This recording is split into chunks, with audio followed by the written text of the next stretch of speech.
Hello everybody and welcome back to F1 22 with me, Dan, and the Slothz team. We've actually got a marketing department event here which is asking us to decide how much money we want to pay to win with Team Acclaim. Naturally, we're going to go into a large investment because at the minute we have 4.5 million, which is enough for some facility upgrades, I think, so we'll go into there in just a second. After we pick GeForce training to help out Teo Pourchaire, and we're going to go into the build time for the power unit, try and get up to specs here and unlock a few more of those upgrades, leaving us with little more than £5,000. We pick up a tyre upgrade and move on to the throwaway race of the season. Now, I did actually go in do one of the practice sessions, which is why some of these have already been completed, just because I'm not very good at Monaco. If you've seen any of my previous attempts on the channel, it's pretty crap. We pick up some of these upgrades here, as many as we can for the time being, and then move on to P3 immediately. Still over 200 points here to pick up, 225. All in, and we go with the risk 50% for the double, and we get them. Moving on, just the DRS upgrade that we can pick up now for the rest of the session, and everything else is going to take too long for what time we have left. Here's a quick look. We're still third worst, but we're in the midfield quite solidly there on performance at the moment. And right before the race, we just pick up a DRS upgrade. So on to Monaco, the throwaway race of the season, and one that, as I've said before, I've not been very good at in the past, and that's not about to change today. We didn't qualify very well, so we're just going to be driving around pointlessly, and I'll try and get another episode out this week just to make up for it.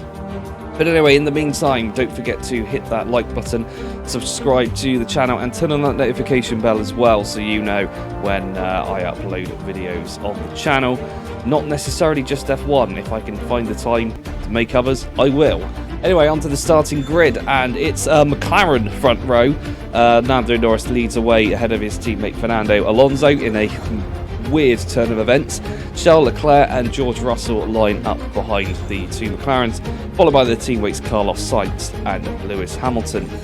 Moving down the field, we've got Max Verstappen and Sergio Perez in a surprise 7th and 8th place, and rounding out the top 10, we have Lance Stroll and Alex Albon with a great qualifying session. Behind there, we have Pierre Gasly. He lines up alongside Oscar Piastri in a really good qualifying session for him, followed by Robert Schwartzman and our teammate Teo Pourchaire lining up 13th and 14th.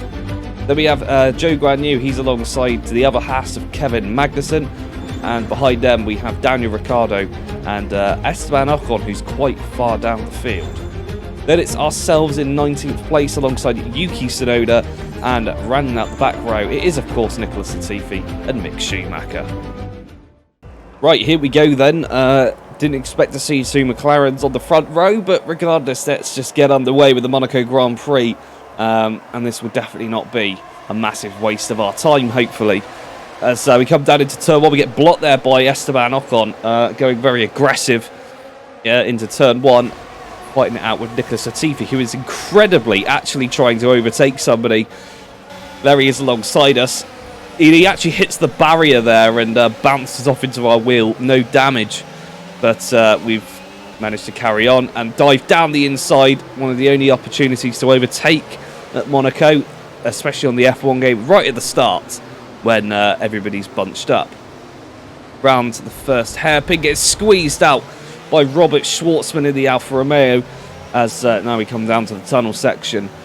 Again, very easy on the power here, just to ensure we actually get to the end without using a million flashbacks. But down we go, out of the tunnel, and now towards the swimming pool section. A part of the circuit that, since I've actually started trying to do Monaco in the past couple of years, I actually enjoy quite a lot.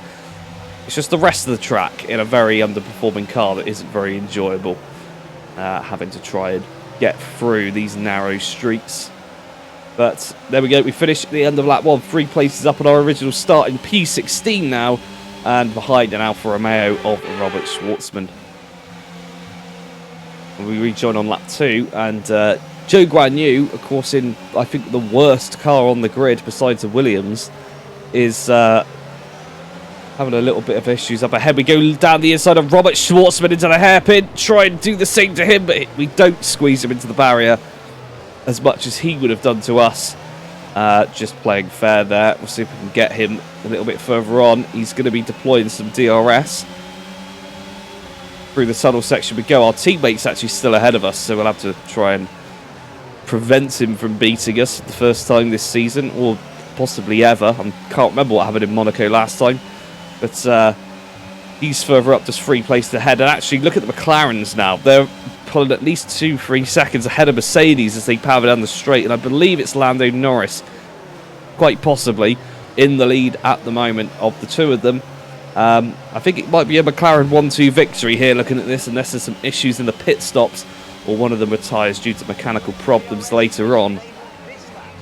We're not going to find out until the end of the race, of course, since we're not actually racing with them for the first time this season. Anyway, round we go towards the tunnel section. Robert Schwartzman still ahead of us on lap 7 as we prepare to come into the pits at the end of this lap. Actually, Théo Pourchaire still maintaining 12th place, a few cars up the road from us. Not much more change, actually. Looks like Lando Norris has just come in as we see Alonso take the lead. So Norris was, of course, the lead McLaren. And we've got Kevin Magnussen sat behind us. Daniel Ricciardo dropped back quite considerably as we come into the pits for the first and hopefully only time in this race. Not much activity going on down there. A couple of other mechanics coming out. Will be in. We are not the safety car. Do not worry. We are there behind it. And on the way we go. Empty racetrack behind us as we come sailing down towards turn 1. Round turn 1, we use a Max Verstappen line to almost get ourselves a penalty, and we're on our way. Rejoining, of course, 1 lap later. We'll see where we file out onto the track. We're looking to try and get past Zhou Guanyu, Robert Schwartzman, our teammate. There's a whole queue of cars there, actually, as we come sailing past the pits into P16, and there's Zhou Guanyu up ahead of us in P15. Didn't manage to get past him, unfortunately, but we've used up all of our battery, which is a bit of a shame. It's going to make the attacking a little bit more difficult. We'll just have to do what we can here whilst he's on cold tyres as we come down towards the hairpins. Round we go. Usually an opportunity there, but on this occasion, his car is just too wide to try and get past him. Down the hill and into the tunnel section we go, trying to be early on the power as much as we can, using up what little battery is left in the tank. As we come down towards the chicane-esque thing and into the swimming pool section, Aston Martin still fairly quick, apparently, coming out of these corners, or he's just more confident than I am on the power. Either could be possible in this circuit, to be honest. As we come round, final corner now. We'll power down towards the straight end of the first straight. We get DRS again. Unfortunately, though, up ahead, it doesn't look as though we managed to catch up with that Haas, which might be Oscar Piastri. It gives you an idea of where everybody is sitting relative to the top 10 as we get a really good run on Zhou Guanyu up the hill when he cuts us off there. Nearly taking an M plate with him around Casino Square. We're going to have another look down at the hairpins. Unfortunately, though, not any luck for us this time. We might be able to get him out the tunnel section. No, we cut away to lap 19. Of course we cut away to lap 19, because did you ever think that there was going to be an overtake at Monaco? You silly, silly person. We are going to give it a go, though, round the outside of Zhou Guanyu at the hairpin. Not quite there. Can we go down the inside? We're not going to look this time. We've still got another chance at this, but he is going to be deploying his battery as soon as we get on to the next lap, as the AI tend to do. Up ahead, though, the Williams, I think that is, of Alex Albon, has managed to cause a minor traffic jam with Pierre Gasly and Zhou Guanyu now, so potentially beneficial as we slightly kiss the back of Zhou Guanyu's ass. Is Aston Martin. Into the swimming pool section we go, cut to these incredible angles. Actually, this is a really good track for getting these cinematic shots, it must be said. And we prepare to go onto the final lap. Given the fact that Alex Albon, now confirmed, is a few cars ahead of us, and we're struggling to get past an Aston Martin, and is only in P11, I don't think we're going to be getting any points here, unless there's a massive pile-up on the final lap, which would be hilarious, but also probably race-ending, as none of the cars would be able to get past. So we'll have to make do with sliding around over the circuit and trying to get past this Aston Martin one way or another. As you see, there's actually a few more Formula One friends joining us behind now. Robert Schwartzman caught up, as did Esteban Ocon, and even our teammate Teo Pourchaire is just out of sight. No, there he is. Pulls around with Kevin Magnussen just behind him. All of this being caused by Alex Albon, apparently. As we try some interesting lines there, that was across the thing that might be a chicane, but it's really hard to tell. Through the swimming pool section we go. Round this section, which is a favourite for crashing into if you're a current Formula One driver in qualifying. And around the final corner we go. DRS will open, but it won't make any difference. As we cross the line, we did actually manage to get further ahead of where we started and managed to spin the car a full 360 to celebrate at the end of the race. Up to P14, 5 places gained there. Lando Norris picks up driver of the day, incredibly. And he also wins the race, as we see. McLaren on the top of the podium, and just beside him will be his teammate Fernando Alonso. George Russell as well on the podium for Mercedes, managing to get past Charles Leclerc. And there he is. His first win, I think, unless I've completely forgotten what's been going on the past few weeks. McLaren on the top, a 1-2, just what they needed, and just what Lando Norris needed, I think, as well. Excellent stuff. Alonso will get that win.